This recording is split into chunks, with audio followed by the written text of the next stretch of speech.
तो आज अपन कर रहे हैं क्वेश्चन नंबर 10। इसके अंदर लिखा हुआ large profit making companies considering the installation of a machine to process the waste produced by one of its existing manufacturing process to be converted into a marketable product. At present, the waste is removed by a contractor for disposal on payment by the company of rupees 150 lakh per annum for the next 4 years. अभी तक आपको बता रखा है भैया, company क्या करती है, वेस्ट को डिस्पोज करने के लिए कॉन्ट्रैक्टर को पेमेंट देती है ₹150 लाख पर एनम का, ठीक है. पर अब क्या कर रही है भैया, कंपनी सोच रही है एक मशीन लिया है तो उसका ये खर्चा बच जाएगा 150 लाख पर एनम का. The contract can be terminated upon installation of aforesaid machine on payment of a compensation of ₹90 lakh before the processing operation starts. यानी कि भैया अब कंपनी ने कॉन्ट्रैक्टर से डील कर ली है कि भैया उसको 150 लाख पर एनम देके अगले 4 साल के लिए. तो भैया अब ये कॉन्ट्रैक्ट को टर्मिनेट करना पड़ेगा. क्योंकि अगर कंपनी नई मशीन ले आएगी फिर ये खर्चा नहीं होगा कंपनी का, तो 90 लाख एज कंपनसेशन देना पड़ेगा कॉन्ट्रैक्टर को. This compensation is not allowed as deduction for tax purposes. The machine required for carrying out the processing will cost ₹600 lakh. Machine की कॉस्ट आपको बता रखी है 600 लाख है. Eight the end of 4th year the machine can be sold for ₹60 lakh and the cost of dismantling and removal will be ₹45 lakh. Last में आपको बता रखा भैया 60 लाख आपको मिलेंगे, उसमें से 45 लाख का आपका खर्चा हो जाएगा. Sales and direct cost of a product emerging from waste processing for 4 years are estimated as under. Sales बता रखी है first year, second year, third year, fourth year की लैक्स के अंदर है, ठीक है. Material consumption, wages, sales, material consumption, wages, other expenses, factory overheads, depreciation आपको बता रखा है. Initial stock of materials required before commencement of a processing operation is ₹60 lakh at the start of year 1. यानी कि भैया आपको स्टार्टिंग में जो इनिशियल स्टॉक रखना पड़ेगा वो रहेगा 60 लाख का. The stock levels of materials to be maintained at the end of year 1, 2 and 3 will be ₹165 lakh and the stocks at the end of year 4 will be nil. The storage of materials will utilize space which would otherwise have been rented out for ₹30 lakh per annum. यानी कि भैया अब अगर आप नई machine ले आओगे तो आपको उसको रखने के लिए जगह चाहिए. पर अगर आप कॉन्ट्रैक्टर से डील करते, कॉन्ट्रैक्टर को देते भैया वेस्ट रिमूव करने के लिए 150 लाख पर एनम, तो ये आपकी जगह आप किसी और को रेंट करते तो आपको 30 लाख मिल जाते. मशीन लाने से क्या होगा, 30 लाख का आपका खर्चा, 30 लाख की आपकी इनकम नहीं होगी क्योंकि भैया उसको मशीन को रखने के लिए जगह चाहिए, तो आपकी 30 लाख की इनकम नहीं होगी अगर आप मशीन ले आओगे तो.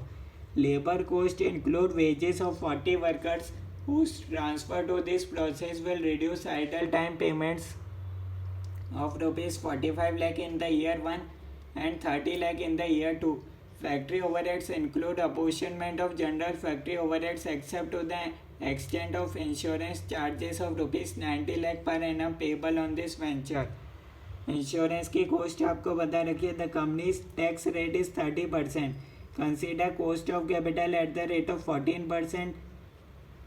The present value factors of which is given below for 4 years. आपको क्वेश्चन में पीवी फैक्टर गिवन है. Advise the management on the desirability of installing the machine for processing the waste. All calculation should form part of answer. तो भैया अब अपन को इस question का solution करके बताना है भैया कि कंपनी को मशीन खरीदनी चाहिए या नहीं खरीदनी चाहिए.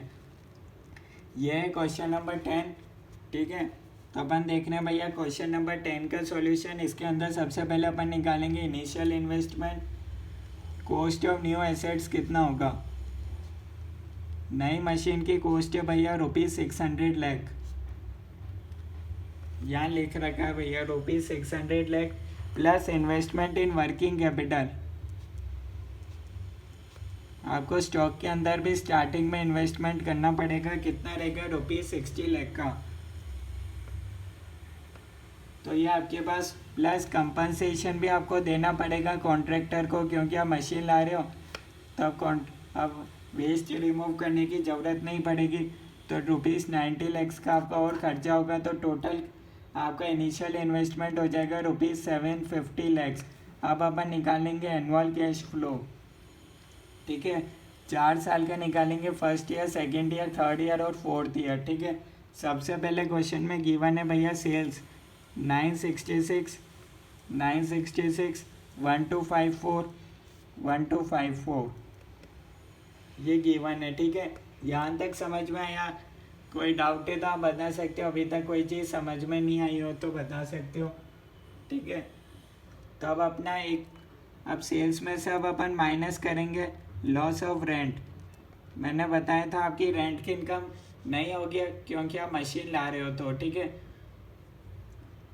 तो आपकी रेंट की इनकम थी 30 लाख पर एनम की, तो ये 30 लाख की पर एनम की आपकी इनकम नहीं होगी, तो अपन को इसको माइनस करना पड़ेगा, ठीक है। Plus saving in removal expenses, waste को रिमूव करने का खर्चा भी नहीं देना पड़ेगा क्योंकि अपने पास मशीन आ जाएगी। कितना होता था 150 का, 150 लाख, ये सारे फिगर लैक्स के अंदर है, ठीक है। अब plus saving in wages, wages के बारे में भी बता रखा है। Labor cost include wages of 40 workers whose transfer to this process will reduce idle time payments of ₹45 lakh in year 1.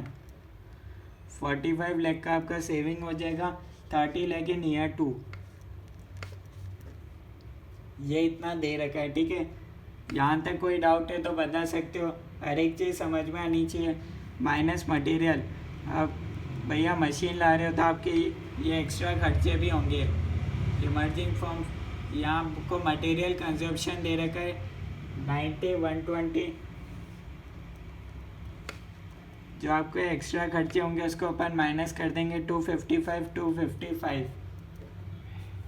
Minus करेंगे लेबर, ठीक है। लेबर कितना है भैया, वेजेस आपको दे रखा है 225 225 255 एंड 300, ये आपका लेबर का खर्चा होगा। माइनस कर देंगे अदर एक्सपेंसेस 120 135 162 और 210। माइनस हो जाएगा इंश्योरेंस, आपको इंश्योरेंस भी लेना पड़ेगा मशीन का, यहाँ लिख रखा है 90 लाख पर एनम, तो ये इंश्योरेंस का एक्स्ट्रा खर्चा होगा आपको मशीन लेने से।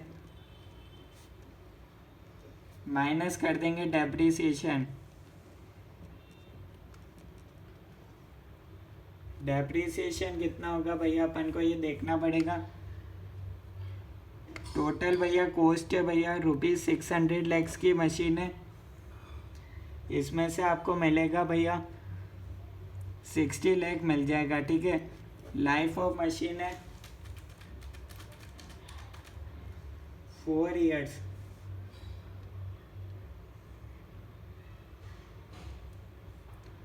फर्स्ट केस में अपना डेप्रिसिएशन रहेगा, ठीक है। अपन को डेप्रिसिएशन निकालने की ज़रूरत नहीं है क्योंकि यहाँ अपन को दे रखा है कितना अलाउ है, तो अपन को निकालने की ज़रूरत नहीं। अगर अपन निकालेंगे तो अपना आंसर अलग आएगा, पर इतना ही अलाउ है इनकम टैक्स रूल्स के अकॉर्डिंग। 150 114 84 एंड 63 ये अपन को गिवन है, ठीक है। नेट प्रॉफिट बिफोर टैक्स आ जाएगा यहाँ अपने पास। फर्स्ट केस में आ रहा है भैया अपने पास 966 -30 plus 150 plus 45 minus 90 minus 225 minus 120 minus 90 minus 150। First case में अपने पास आ जाएगा 456। सेकेंड केस में आ रहा है 432। थर्ड केस में आ रहा है 528। फोर्थ केस में आ रहा है 456। माइनस कर देंगे टैक्स, टैक्स रेट है भैया 30%, तो ये आ जाएगा नेट प्रॉफिट आफ्टर टैक्स।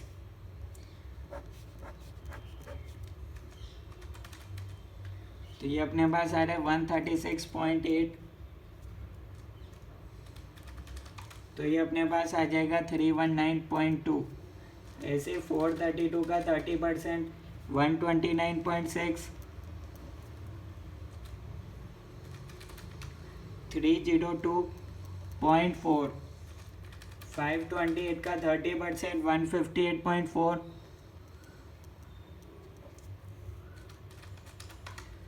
369.6,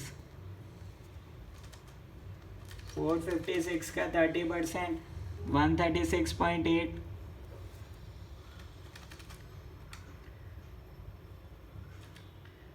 तो ये अपने पास आ जाएगा भैया 319.2, प्लस कर देंगे डेप्रीसिएशन तो अपने पास आ जाएगा एनुअल कैश फ्लो 150, 114, 84 और 63। तो ये डायरेक्टली अपने पास आ जाएगा annual cash flow. First case में आ रहा है भैया अपने पास 469.2, सेकेंड केस में अपने पास आएगा 416.4, थर्ड केस में आएगा अपने पास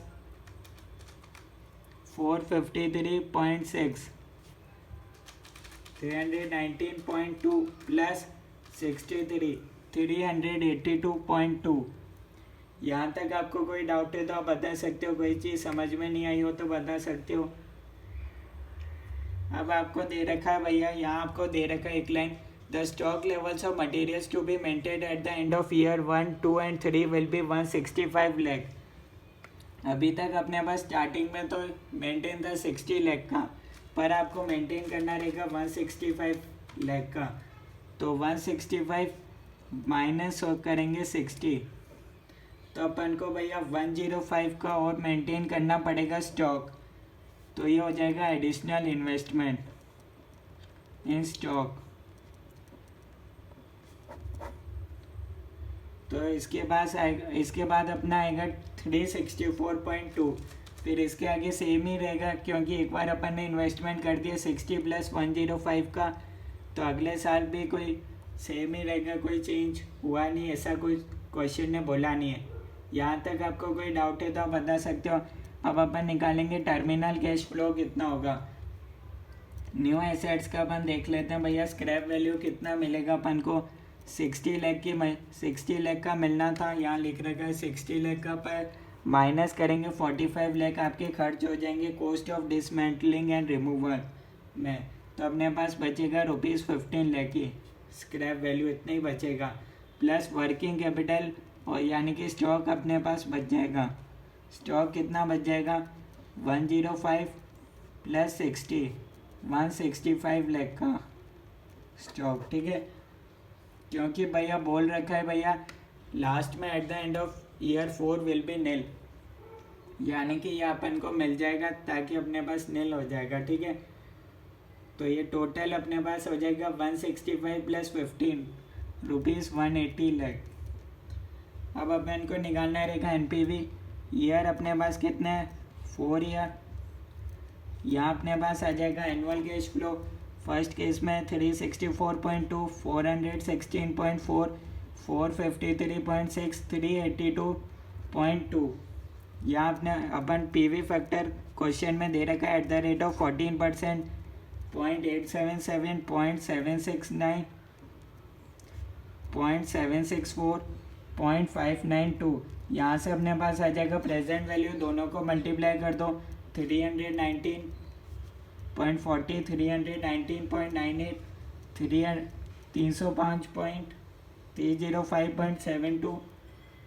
और ये अपने पास भैया यहाँ अपने पास टर्मिनल कैश फ्लो भी रहेगा 180।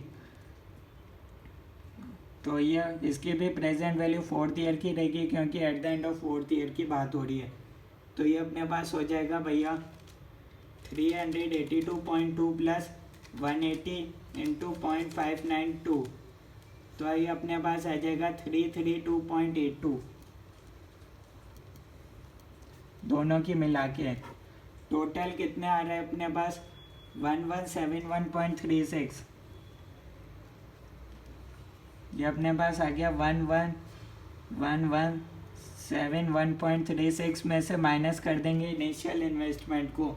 इनिशियल इन्वेस्टमेंट कितना करा था अपन ने, निकाला था स्टार्टिंग में 750 का, यहाँ से आपके पास आ गया एनपीवी।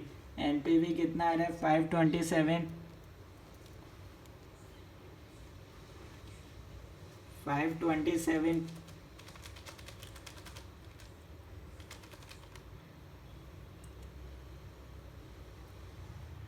ये अपने पास आएगा 1 मिनट 1171.36 माइनस 750।